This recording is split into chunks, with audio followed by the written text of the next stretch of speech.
ಶ್ರೀರಾಮಕೃಷ್ಣರು ಬ್ರಾಹ್ಮ ಭಕ್ತರೊಡನೆ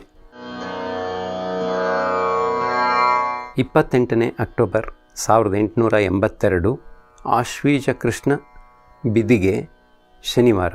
ಬ್ರಾಹ್ಮ ಸಮಾಜದ ಷಾಣ್ಮಾಸಿಕ ಮಹೋತ್ಸವ ಶರತ್ಕಾಲದಲ್ಲಿ ಒಮ್ಮೆ, ವಸಂತ ಕಾಲದಲ್ಲಿ ಒಮ್ಮೆ ಕಲ್ಕತ್ತಕ್ಕೆ 3 ಮೈಲಿ ಉತ್ತರದಲ್ಲಿರುವ ಸಿಂಥಿಯಲ್ಲಿ ವೇಣಿ ಮಾಧವ ಪಾಲನ ಸುಂದರವಾದ ಉದ್ಯಾನವನದಲ್ಲಿ ನಡೆದುಕೊಂಡು ಬರುತ್ತಿದೆ. ಇಂದು ಶರತ್ಕಾಲದ ಮಹೋತ್ಸವ. ಇಲ್ಲಿನ ಉದ್ಯಾನಗೃಹ ನಿರ್ಜನ ಪ್ರದೇಶದಲ್ಲಿದೆ. ಧ್ಯಾನಕ್ಕೆ ಒಳ್ಳೆ ಜಾಗ. ಹೂವಿನಿಂದ ತುಂಬಿದ್ದ ಗಿಡಗಳು, ಕೊಳಗಳು, ಹುಲ್ಲು ಮೈದಾನ, ಲತಾಗೃಹಗಳು ಇವೆಲ್ಲ ಉದ್ಯಾನವನಕ್ಕೆ ಹೆಚ್ಚು ಶೋಭೆಯನ್ನು ಕೊಟ್ಟಿವೆ. ಈಗ ತಾನೇ ಸೂರ್ಯ ಮುಳುಗುತ್ತಿದ್ದಾನೆ. ಪಶ್ಚಿಮ ದಿಗಂತದ ಮುಗಿಲು ಕೆಂಬಣ್ಣದ ಉಡಿಗೆ ಉಡುತ್ತಿದೆ. ಪರಮಹಂಸರು ಇನ್ನೇನು ಇಲ್ಲಿಗೆ ಬರಲಿದ್ದಾರೆ. ಅನೇಕ ಬ್ರಾಹ್ಮ ಭಕ್ತರು ಇಂದಿನ ಬೆಳಗಿನ ಉಪಾಸನೆಗೆ ಇಲ್ಲಿಗೆ ಬಂದು ಸೇರಿಬಿಟ್ಟಿದ್ದಾರೆ. ಸಾಯಂಕಾಲದ ಹೊತ್ತಿಗೆ ಕಲ್ಕತ್ತದಿಂದ ಮತ್ತು ಸಿಂಥಿಯ ಸುತ್ತಮುತ್ತಣ ಗ್ರಾಮಗಳಿಂದ ಇನ್ನೂ ಅನೇಕರು ಬಂದು ಕೂಡಿದರು. ಪರಮಹಂಸರು ಬಹಳವಾಗಿ ಪ್ರೀತಿಸುತ್ತಿದ್ದ ಶಿವನಾಥ ಶಾಸ್ತ್ರಿಯೂ ಇಲ್ಲಿಗೆ ಬಂದಿದ್ದಾನೆ. ಎಲ್ಲರೂ ಪರಮಹಂಸರ ಬರುವಿಕೆಯನ್ನು ಎದುರು ನೋಡುತ್ತಾ ಕುಳಿತಿದ್ದಾರೆ.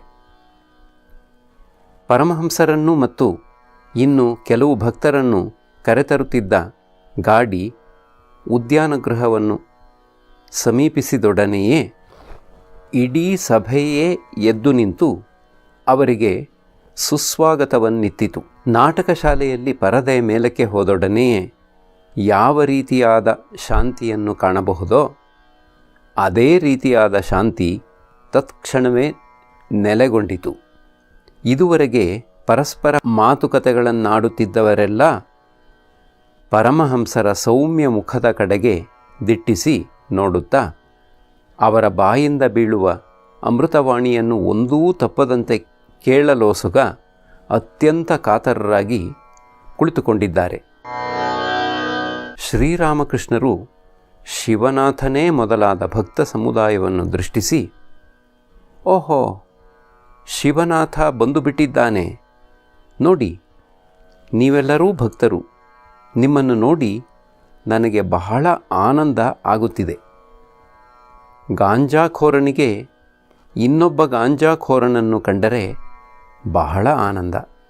ಅನೇಕ ವೇಳೆ ಆನಂದೋತ್ಕರ್ಷದಿಂದ ಒಬ್ಬರನ್ನೊಬ್ಬರು ಆಲಿಂಗನ ಮಾಡಿಕೊಂಡೂ ಬಿಡುತ್ತಾರೆ.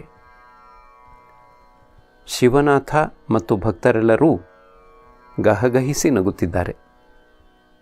ಶ್ರೀರಾಮಕೃಷ್ಣರು ಅನೇಕರು ದಕ್ಷಿಣೇಶ್ವರ ದೇವಾಲಯಕ್ಕೆ ಬರುತ್ತಾರೆ.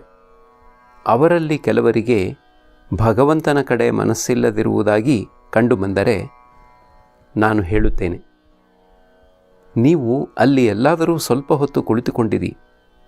ಇನ್ನು ಕೆಲವು ವೇಳೆ ಹೇಳುತ್ತೇನೆ, ಹೋಗಿ ಇಲ್ಲಿರುವ ಕಟ್ಟಡಗಳನ್ನೆಲ್ಲ ನೋಡಿಕೊಂಡು ಬನ್ನಿ, ಹೋಗಿ. ನಗು. ಕೆಲವು ಕೆಲಸಕ್ಕೆ ಬಾರದವರೂ ಭಕ್ತರೊಡನೆ ಬರುತ್ತಾರೆ. ಅವರಿಗೆ ವಿಷಯಾಸಕ್ತಿ ಅಧಿಕ. ಭಗವಂತನ ಮಾತುಕತೆ ರುಚಿಸುವುದಿಲ್ಲ. ಭಕ್ತರು ನನ್ನೊಡನೆ ಬಹಳ ಹೊತ್ತಿನವರೆಗೆ ಭಗವಂತನ ಮಾತುಕತೆ ಆಡುತ್ತಾ ಕುಳಿತು ಬಿಡುವುದರಿಂದ ವಿಷಯಾಸಕ್ತರಿಗೆ ಬೇಜಾರು ಹಿಡಿದು ಸುಮ್ಮನೆ ಮೈ ಮುರಿಯುತ್ತಿರುತ್ತಾರೆ.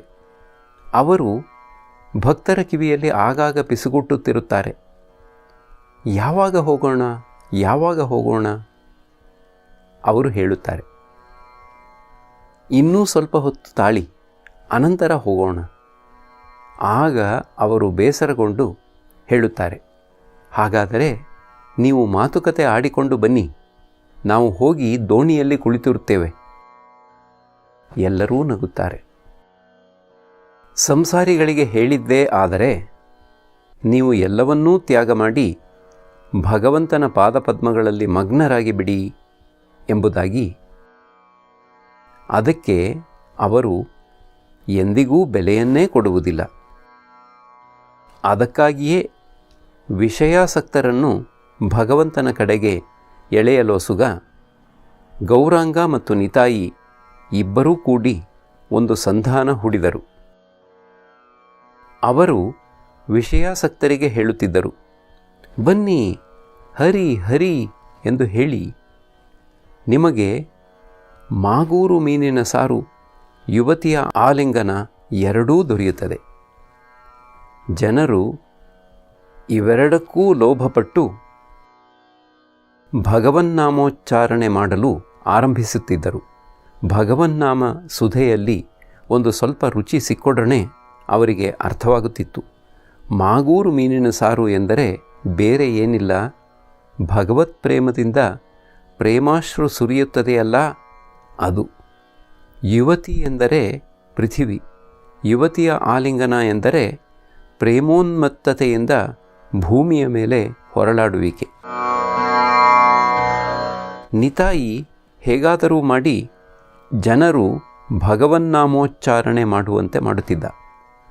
ಚೈತನ್ಯದೇವ ಹೇಳುತ್ತಿದ್ದ, ಭಗವನ್ನಾಮಕ್ಕೆ ಬಹಳ ಮಹಾತ್ಮೆ. ಒಡನೆಯೇ ಫಲ ದೊರಕದೆ ಹೋಗಬಹುದು, ಆದರೆ ಒಂದಲ್ಲ ಒಂದು ದಿನ ಫಲ ದೊರೆತೇ ದೊರೆಯುತ್ತದೆ. ಇದು ಮನೆಯ ಕಾರ್ನೀಸಿನ ಮೇಲೆ ಬಿದ್ದಿರುವ ಬೀಜದ ಹಾಗೆ. ಬಹಳ ಕಾಲವಾದ ಮೇಲೆ ಕಟ್ಟಡ ನೆಲಸಮವಾಗುತ್ತದೆ, ಬೀಜ ನೆಲಕ್ಕೆ ಬೀಳುತ್ತದೆ, ಕೊನೆಗೆ ಅದು ಮೊಳೆತು ಫಲ ಕೊಡುತ್ತದೆ.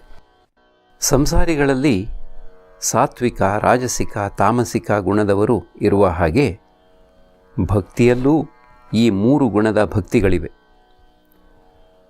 ಸಾತ್ವಿಕ ಸಂಸಾರಿ ಹೇಗೆ ಇರುತ್ತಾನೆ ಗೊತ್ತೇ?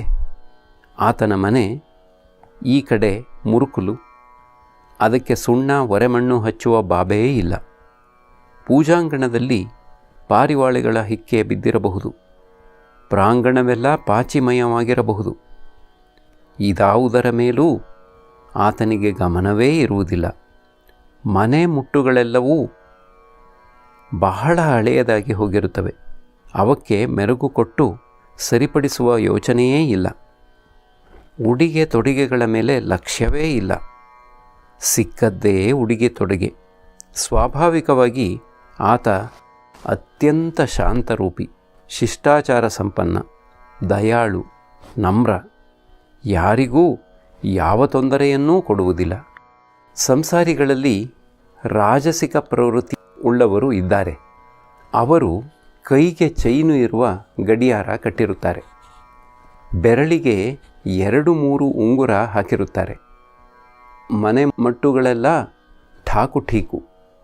ಗೋಡೆಗಳಲ್ಲಿ ರಾಣಿಯ ಮತ್ತು ದೊಡ್ಡ ದೊಡ್ಡ ಮನುಷ್ಯರ ಪಟ ತೂಗ ಹಾಕಿರುತ್ತಾರೆ. ಮನೆಗೆ ಅಷ್ಟು ಚೆನ್ನಾಗಿ ಸುಣ್ಣ ಒರೆಮಣ್ಣು ಹಾಕಿರುತ್ತಾರೆ. ಒಂದು ಚೂರು ಧೂಳೇ ಆಗಲಿ, ಒಂದು ಬೊಟ್ಟು ಕರೆಯೇ ಆಗಲಿ ಎಲ್ಲೂ ಕಂಡುಬರುವುದಿಲ್ಲ.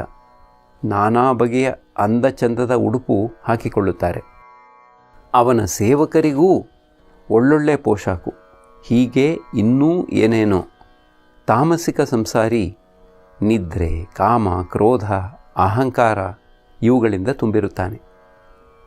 ಹೀಗೆ ಸಾತ್ವಿಕ ಭಕ್ತಿ ಎಂಬುದೂ ಇದೆ.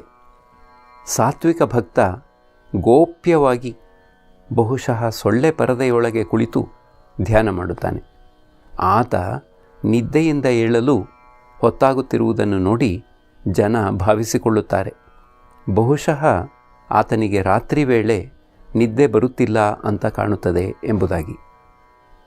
ಆತನಿಗೆ ತನ್ನ ಶರೀರದ ಮೇಲಿನ ಮಮತೆ ಕೇವಲ ಹಸಿವು ಇಂಗಿಸುವವರೆಗೆ ಮಾತ್ರ. ಒಂದಿಷ್ಟು ಸೊಪ್ಪು ಅನ್ನ ಸಿಕ್ಕಿದರೆ ಸಾಕು. ಊಟದ ಮನೆಯಲ್ಲಿ ವಿಶೇಷವಾದ ವ್ಯವಸ್ಥೆ ಏನೂ ಇಲ್ಲ. ಉಡಿಗೆ ತೊಡಿಗೆಗಳಲ್ಲೂ ಆಡಂಬರವೇನಿಲ್ಲ. ಮನೆಯ ಮುಟ್ಟು ತಟ್ಟುಗಳಲ್ಲಿ ಯಾವ ವಿಧವಾದ ನಯನಾಜೂಕು ಕಂಡುಬರುವುದಿಲ್ಲ. ಆತ ಹೊಗಳು ಭಟ್ಟತನ ಮಾಡಿ ಎಂದಿಗೂ ದ್ರವ್ಯ ಸಂಪಾದಿಸುವುದಿಲ್ಲ. ರಾಜಸಿಕ ಭಕ್ತ ಹಣೆಗೆ ತಿಲಕ ಇಟ್ಟುಕೊಳ್ಳುತ್ತಾನೆ, ಕೊರಳಿಗೆ ರುದ್ರಾಕ್ಷಿ ಮಾಲೆ ಹಾಕಿಕೊಳ್ಳುತ್ತಾನೆ, ಆ ರುದ್ರಾಕ್ಷಿ ಮಾಲೆಯ ಮಧ್ಯೆ ಮಧ್ಯೆ ಚಿನ್ನದ ಮಣಿ ಇರುತ್ತದೆ. ಎಲ್ಲರೂ ನಗುತ್ತಾರೆ. ಪೂಜೆ ಸಮಯದಲ್ಲಿ ರೇಷ್ಮೆ ವಸ್ತ್ರ ಉಡುತ್ತಾನೆ. ತಾಮಸಿಕ ಭಕ್ತನ ಶ್ರದ್ಧೆ ಉಜ್ವಲವಾದದ್ದು. ಡಕಾಯಿತರು ದರೋಡೆ ಮಾಡಿ ಜನರಿಂದ ಹಣ ಕಸಿದುಕೊಳ್ಳುವ ಹಾಗೆ ಈ ವಿಧದ ಭಕ್ತ ಭಗವಂತನನ್ನು ಬಲಾತ್ಕರಿಸಿ ಆತನಿಂದ ವರ ಪಡೆದುಕೊಳ್ಳುತ್ತಾನೆ. ಡಕಾಯಿತರ ಹಾಗೆ ಬಡಿ ಹೊಡಿ ಕಡಿ ಎಂಬುದೇ ಈತನ ಮಂತ್ರ. ಹೀಗೆಂದು ಹೇಳುತ್ತಾ ಪರಮಹಂಸರು ಊರ್ಧ್ವದೃಷ್ಟಿಯುಳ್ಳವರಾಗಿ ಪ್ರೇಮರಸಾಭಿಯುಕ್ತ ಕಂಠದಿಂದ ಹಾಡಲಾರಂಭಿಸಿದ್ದಾರೆ. ಏತಕೆ ಇನ್ನೇತಕೆ ಕಾಶಿ ಕಂಚಿಯೋ ಗಯೆಯೋ ಗಂಗೆಯೋ ಪುಣ್ಯಕ್ಷೇತ್ರಗಳೇತಕೆ ಎಲ್ಲಿವರೆಗೂ ನಾನು ಕಾಳಿಯ ನೆನೆಯುತ್ತಿರುವೆನೋ ನಿತ್ಯವೂ ಅಲ್ಲಿವರೆಗೂ ಜಪತಪಾದಿಯ ಕಟ್ಟುಕಟ್ಟಲೆ ಏತಕೆ ದಾನ ಧರ್ಮವೋ ನಿಯಮ ವ್ರತವೋ ಎಲ್ಲವೂ ನನಗೇತಕೆ ಬ್ರಹ್ಮಮಯಿಯ ಪಾದ ಪದ್ಮವೇ ಸರ್ವವೂ ಎನ್ನುವ ಆತಗೆ ತಾಯಿ ದುರ್ಗೆಯ ಹೆಸರು ಮಹಿಮೆಯ ತಿಳಿವರಾರೋ ಜಗದೊಳು ದೇವದೇವರ ದೇವ ಶಿವನೇ ತಾಯಿ ದುರ್ಗೆಯ ನುತಿಸಿ ನಲಿವನು ತನ್ನ 5 ಮುಖದೊಳು. ಪರಮಹಂಸರು ಪ್ರೇಮೋನ್ಮತ್ತರಾಗಿ ಬಿಟ್ಟಿದ್ದಾರೆ. ಈಗ ಮತ್ತೆ ಹಾಡಲಾರಂಭಿಸಿದ್ದಾರೆ. ಅಗ್ನಿ ಮಂತ್ರೋಪದೇಶ ಪಡೆದವರ ಹಾಗೆ. ನಾ ಪಾಪಿಯಾದರೂ ನನ್ನ ಕಡೆಗಾಲದಲ್ಲಿ ನಿನ್ನ ಶ್ರೀನಾಮವನ್ನು ಜಪಿಸುತ್ತಿರಲು ಮುಕ್ತಿಗೊಯ್ಯದೆ ನೀನು ಬಿಡುವಳೇನು. ಬಳಿಕ ಹೇಳುತ್ತಿದ್ದಾರೆ, ದೃಢಭಾವ ಆರೋಪಿಸಿಕೊಂಡು ಹೇಳಬೇಕು. ಏನು? ನಾನು ಭಗವತಿಯ ನಾಮ ಜಪಿಸಿದ್ದೇನೆ, ನನ್ನಲ್ಲಿ ಇನ್ನೂ ಪಾಪ ಅಂದರೆ? ನಾನು ಆಕೆಯ ಮಗು, ಆಕೆಯ ಐಶ್ವರ್ಯಕ್ಕೆ ಅಧಿಕಾರಿ.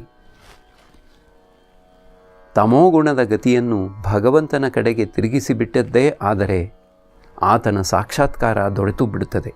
ಆತನನ್ನು ಬಲಾತ್ಕರಿಸಿ ಕೇಳಿ ಆತ ಅಪರಿಚಿತನೇನಲ್ಲ, ನಿಮ್ಮವನೇ. ಮತ್ತೆ ನೋಡಿ, ಇದೇ ತಮೋಗುಣವನ್ನು ಇತರರ ಮಂಗಳಕ್ಕಾಗಿ ಉಪಯೋಗಿಸಬಹುದು. ಡಾಕ್ಟರುಗಳಲ್ಲಿ 3 ವಿಧ: ಉತ್ತಮ, ಮಧ್ಯಮ, ಅಧಮ. ಯಾವ ಡಾಕ್ಟರ್ ರೋಗಿಯ ನಾಡಿ ಹಿಡಿದು ನೋಡಿ ಔಷಧ ಕುಡಿಯಪ್ಪ ಅಂತ ಹೇಳಿ ಹೊರಟು ಹೋಗುತ್ತಾನೋ ಆತ ಅಧಮ ಡಾಕ್ಟರ್. ರೋಗಿ ಔಷಧ ಕುಡಿದನೋ ಇಲ್ಲವೋ ಎಂಬುದನ್ನು ಆತ ಬಂದು ವಿಚಾರ ಮಾಡುವುದೇ ಇಲ್ಲ. ಮಧ್ಯಮ ಡಾಕ್ಟರ್ ವಿವಿಧ ರೀತಿಯಿಂದ ಔಷಧ ಕುಡಿಯುವಂತೆ ರೋಗಿಗೆ ತಿಳಿಸಿ ಆತನ ಮನಸ್ಸನ್ನು ಒಪ್ಪಿಸಿ ಆತನಿಗೆ ಅಕ್ಕರೆಯಿಂದ ಹೇಳುತ್ತಾನೆ, ಎಲ್ಲ ಅಪ್ಪ, ನೀನು ಔಷಧಿ ಕುಡಿಯದಿದ್ದರೆ ನಿನಗೆ ಹೇಗೆ ಗುಣವಾದೀತು? ಗೆಳೆಯ, ಕುಡಿ, ನಾನೇ ಸ್ವತಃ ಔಷಧ ತಯಾರು ಮಾಡಿದ್ದೇನೆ, ಕುಡಿ. ಆದರೆ ಯಾವ ಡಾಕ್ಟರ್ ಯಾವ ವಿಧದಿಂದಲೂ ರೋಗಿ ಔಷಧ ಸೇವಿಸುತ್ತಿರುವುದನ್ನು ನೋಡಿ ಆತನ ಎದೆಯ ಮೇಲೆ ಮಂಡಿಯೂರಿ ಬಲಾತ್ಕಾರದಿಂದ ಆತನಿಗೆ ಕುಡಿಸಿಬಿಡುತ್ತಾನೋ ಆತನೇ ಉತ್ತಮ ಡಾಕ್ಟರ್. ಈತನಲ್ಲಿ ತಾಮಸಿಕ ಗುಣ ವ್ಯಕ್ತವಾಗಿದೆ. ಈ ಗುಣದಿಂದ ರೋಗಿಗೆ ಒಳ್ಳೆಯದಾಗುತ್ತದೆಯೇ ವಿನ ಅಪಕಾರವೇನೂ ಆಗುವುದಿಲ್ಲ. ಡಾಕ್ಟರುಗಳ ಹಾಗೆಯೇ ಆಚಾರ್ಯರಲ್ಲೂ 3 ವಿಧ. ಅಧಮ ಆಚಾರ್ಯ ಶಿಷ್ಯರಿಗೆ ಉಪದೇಶವಿತ್ತು ಮತ್ತೆ ಅವರು ಬದುಕಿದ್ದಾರೆಯೇ ಸತ್ತರೆ ಎಂಬುದರ ಗೋಜಿಗೆಯೇ ಹೋಗುವುದಿಲ್ಲ. ಮಧ್ಯಮ ಆಚಾರ್ಯ ತನ್ನ ಶಿಷ್ಯರ ಶ್ರೇಯೋಭಿವೃದ್ಧಿಯ ದೃಷ್ಟಿಯಿಂದ ತಾನು ಕೊಟ್ಟ ಉಪದೇಶ ಸರಿಯಾಗಿ ಬೇರೂರಲೆಂದು ಅದನ್ನು ಪದೇ ಪದೇ ಅವರಿಗೆ ತಿಳಿಸುತ್ತಾನೆ. ಬಹಳವಾಗಿ ಅನುನಯ ವಿನಯ ತೋರಿಸುತ್ತಾನೆ, ಪ್ರೀತಿ ತೋರಿಸುತ್ತಾನೆ. ಆದರೆ ಯಾರು ತನ್ನ ಶಿಷ್ಯರು ಯಾವ ವಿಧದಿಂದಲೂ ದಾರಿಗೆ ಬಾರದೇ ಇರುವುದನ್ನು ನೋಡಿ ಕೊನೆಗೆ ಬಲಪ್ರಯೋಗವನ್ನು ಮಾಡಿಯೇ ಬಿಡುತ್ತಾನೋ ಆತ ಉತ್ತಮ ಆಚಾರ್ಯ. ಒಬ್ಬ ಬ್ರಾಹ್ಮ ಭಕ್ತ, ಮಹಾಶಯರೇ, ಭಗವಂತ ಸಾಕಾರನೇ ಅಥವಾ ನಿರಾಕಾರನೇ? ಶ್ರೀರಾಮಕೃಷ್ಣರು, ಆತನ ಸಂಬಂಧವಾಗಿ ಆತ ಕೇವಲ ಇದು ಮಾತ್ರವೇ ಎಂದು ಎಂದಿಗೂ ಹೇಳಲಾಗುವುದಿಲ್ಲ. ಆತ ನಿರಾಕಾರನೂ ಹೌದು, ಸಾಕಾರನೂ ಹೌದು. ಭಕ್ತರಿಗಾಗಿ ಆತ ಸಾಕಾರನಾಗುತ್ತಾನೆ. ಜ್ಞಾನಿಗಳಿಗೆ ಈ ಜಗತ್ತು ಸ್ವಪ್ನವತ್ ಎಂಬ ಅಭಿಮತವುಳ್ಳವರಿಗೆ ಆತ ನಿರಾಕಾರ. ಭಕ್ತನಿಗೆ ಗೊತ್ತಿದೆ ತಾನೂ ಒಂದು ವಸ್ತು, ಹಾಗೆಯೇ ಈ ಜಗತ್ತು ಕೂಡ. ಆದ್ದರಿಂದ ಭಗವಂತ ಭಕ್ತನಿಗೆ ವ್ಯಕ್ತಿ ರೂಪದಲ್ಲಿ ಕಾಣಿಸಿಕೊಳ್ಳುತ್ತಾನೆ. ಆದರೆ ಜ್ಞಾನಿ, ಉದಾಹರಣೆಗೆ ವೇದಾಂತವಾದಿ, ಕೇವಲ ನೇತಿ ಎಂಬ ವಿಚಾರದಲ್ಲಿ ತೊಡಗುತ್ತಾನೆ. ಈ ರೀತಿಯ ವಿಚಾರದಿಂದ ಜ್ಞಾನಿಯ ಅಂತರ್ದೃಷ್ಟಿಗೆ ಗೋಚರವಾಗುತ್ತದೆ ಈ ಅಹಂ ಎಂಬುದೂ ಮಿಥ್ಯ, ಈ ಜಗತ್ತೂ ಮಿಥ್ಯಾ ಸ್ವಪ್ನದ ಹಾಗೆ. ಬಳಿಕ ಜ್ಞಾನಿ ತನ್ನ ಆಂತರಿಕ ಪ್ರಜ್ಞೆಯಲ್ಲಿ ಬ್ರಹ್ಮನನ್ನು ಸಾಕ್ಷಾತ್ಕಾರ ಮಾಡಿಕೊಳ್ಳುತ್ತಾನೆ. ಬ್ರಹ್ಮ ಏನು ಎಂಬುದನ್ನು ಆತ ಬಾಯಿಂದ ಹೇಳಲಾರ. ನಾನು ಹೇಳಿದ್ದು ಅರ್ಥವಾಯಿತೇ? ಭಾವಿಸಿಕೋ, ಪರಬ್ರಹ್ಮ ದಡವೇ ಇಲ್ಲದ ಸಚ್ಚಿದಾನಂದ ಸಾಗರ ಅಂತ. ಭಕ್ತಿಯ ಶೈತ್ಯದ ದೆಸೆಯಿಂದ ಅಲ್ಲಲ್ಲಿ ನೀರು ಗಡ್ಡೆ ಕಟ್ಟುತ್ತದೆ, ಹಿಮಗಡ್ಡೆಯಾಗುತ್ತದೆ. ಎಂದರೆ ಭಗವಂತ ತನ್ನ ಭಕ್ತರ ಸಲುವಾಗಿ ವ್ಯಕ್ತವಾಗಿ ಆಗಾಗ ಸಾಕಾರ ರೂಪ ಧರಿಸುತ್ತಾನೆ. ಜ್ಞಾನ ಸೂರ್ಯ ಉದಯಿಸಿದನೆಂದರೆ ಆ ಹಿಮಗಡ್ಡೆ ಕರಗಿ ಹೋಗುತ್ತದೆ. ಆಗ ಭಗವಂತ ಸಾಕಾರ ಅಂತ ಮನಸ್ಸಿಗೆ ಅನಿಸುವುದೂ ಇಲ್ಲ, ಆತನ ರೂಪ ಕಾಣಿಸುವುದೂ ಇಲ್ಲ. ಆತ ಏನು ಎಂಬುದನ್ನು ಬಾಯಿಂದ ಹೇಳಲಾಗುವುದಿಲ್ಲ. ಆತನನ್ನು ವರ್ಣಿಸಲು ಯಾರು ಉಳಿದುಕೊಂಡಿರುತ್ತಾರೆ? ಯಾರು ವರ್ಣನೆ ಮಾಡಬೇಕಾಗಿತ್ತೋ ಆತನ ಅಸ್ತಿತ್ವವೇ ಉಳಿದುಕೊಂಡಿರುವುದಿಲ್ಲ. ಆತ ಅಹಂಗಾಗಿ ಎಷ್ಟು ಹುಡುಕಿದರೂ ಅದು ಮಾತ್ರ ದೊರೆಯಲೊಲ್ಲದು. ವಿಚಾರದಲ್ಲಿ ಮುಂದುವರಿಯುತ್ತಾ ಹೋದರೆ ಕೊನೆಗೆ ಅಹಂ ಏನೂ ಉಳಿದುಕೊಳ್ಳದು. ಉದಾಹರಣೆಗೆ ಈರುಳ್ಳಿ. ಹೊರಗಿನ ಕೆಂಪು ಸಿಪ್ಪೆ ತೆಗೆದ ನಂತರ ಮಂದವಾಗಿರುವ ಬಿಳಿ ಸಿಪ್ಪೆ ಕಾಣಿಸಿಕೊಳ್ಳುತ್ತದೆ. ಅವನ್ನು ಒಂದಾದ ಮೇಲೊಂದು ತೆಗೆಯುತ್ತಾ ಬಂದರೆ ಒಳಗೆ ಏನೂ ಕಾಣಿಸದು. ಆ ಅವಸ್ಥೆಯಲ್ಲಿ ಮನುಷ್ಯ ತನ್ನ ಅಹಂಗಾಗಿ ಎಷ್ಟು ಹುಡುಕಿದರೂ ಅದು ದೊರೆಯಲೊಲ್ಲದು. ಅದನ್ನು ಹುಡುಕುವುದಕ್ಕೆ ಅಲ್ಲಿ ಉಳಿದುಕೊಂಡಿರುವವರು ಯಾರು? ಆ ಅವಸ್ಥೆಯನ್ನು ಮುಟ್ಟಿದಾಗ ಆತ ಆಂತರಿಕ ಪ್ರಜ್ಞೆಯಲ್ಲಿ ಬ್ರಹ್ಮನ ನಿಜಸ್ವರೂಪದ ಸಂಬಂಧವಾಗಿ ಏನು ಅನುಭವ ಪಡೆಯುತ್ತಾನೆ ಎಂಬುದನ್ನು ಯಾರು ತಾನೇ ಹೇಳಬಲ್ಲರು? ಒಮ್ಮೆ ಒಂದು ಉಪ್ಪಿನ ಗೊಂಬೆ ಸಮುದ್ರದ ಆಳ ಕಂಡುಹಿಡಿಯಲು ಹೋಯಿತು. ಸಮುದ್ರಕ್ಕೆ ಕಾಲಿಡುವುದೇ ತಡ, ಒಡನೆಯೇ ನೀರಲ್ಲಿ ಕರಗಿ ಹೋಯಿತು. ಈಗ ಸಮುದ್ರದ ಆಳ ಎಷ್ಟು ಅಂತ ಹೇಳಲು ಯಾರು ಉಳಿದುಕೊಂಡಿದ್ದಾರೆ? ಪೂರ್ಣ ಜ್ಞಾನದ ಲಕ್ಷಣ. ಪೂರ್ಣ ಜ್ಞಾನ ದೊರೆಯಿತು ಎಂದರೆ ಮನುಷ್ಯ ಮೂಕನಾಗಿ ಬಿಡುತ್ತಾನೆ. ಆಗ ಅಹಂ ರೂಪದ ಉಪ್ಪಿನ ಗೊಂಬೆ ಸಚ್ಚಿದಾನಂದ ರೂಪದ ಉಪ್ಪಿನ ಸಾಗರದಲ್ಲಿ ಕರಗಿ ಒಂದಾಗಿ ಬಿಡುತ್ತದೆ. ಬಳಿಕ ಕಿಂಚಿತ್ ಭೇದ ಬುದ್ಧಿಯೂ ಉಳಿಯದು. ವಿಚಾರ ಮಾಡುವುದು ಕೊನೆ ಮುಟ್ಟದವರೆಗೆ.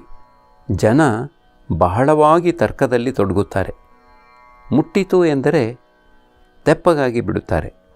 ಕೊಡ ತುಂಬಿಕೊಂಡಿತು ಎಂದರೆ, ಕೊಡದ ನೀರು ಕೆರೆ ನೀರು ಒಂದಾದವು ಎಂದರೆ ಬಳಿಕ ಶಬ್ದ ನಿಂತು ಹೋಗುತ್ತದೆ. ಕೊಡ ಪೂರ್ಣವಾಗಿ ತುಂಬಿಕೊಳ್ಳದವರೆಗೆ ಮಾತ್ರ ಶಬ್ದ. ಹಿಂದಿನ ಕಾಲದಲ್ಲಿ ಜನ ಹೇಳುತ್ತಿದ್ದರು, ಜಹಜು ಸಾಗರದ ಕಪ್ಪು ನೀರಿನ ಕಡೆಗೆ ಹೋಯಿತು ಎಂದರೆ ಮತ್ತೆ ಹಿಂದಿರುಗಿ ಬಾರದು ಎಂದು. ಅಹಂ ಎಂಬುದು ಸತ್ತಿತು ಎಂದರೆ ಎಲ್ಲ ಕೋಟಲೆಗಳೂ ಕೊನೆಗಾಣುವು. ಬೇಕಾದಷ್ಟು ವಿಚಾರದಲ್ಲಿ ತೊಡಗಬಹುದು, ಆದರೂ ಈ ಅಹಂ ಎಂಬುದು ಮಾತ್ರ ಹೋಗದು. ನಿಮ್ಮಂಥವರಿಗೆ ನನ್ನಂಥವರಿಗೆ ಭಕ್ತನ ಅಹಂ ಬಹಳ ಶ್ರೇಯಸ್ಕರ.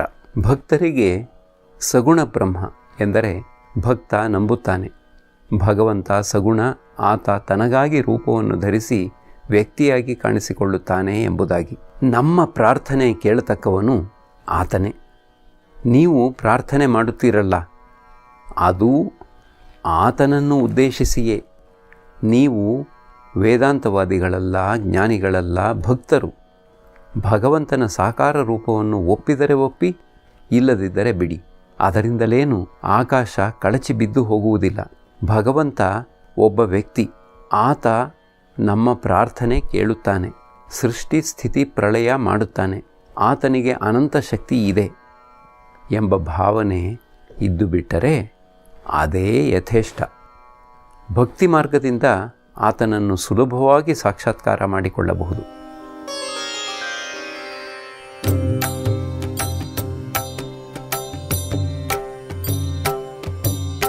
ಶ್ರೀರಾಮ ಕೃಷ್ಣ ಮಂಗಲಕಾರಿ,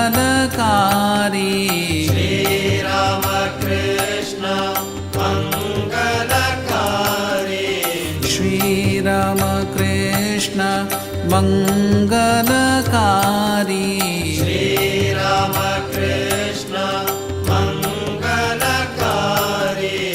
ನಮೋ ನಾರಾಯಣ ಭವದುಃಖಹಾರಿ, ನಮೋ ನಾರಾಯಣ ಭವದುಃಖಹಾರಿ, ನಮೋ ನಾರಾಯಣ ಭವದುಃಖಹಾರಿ. ನಮೋ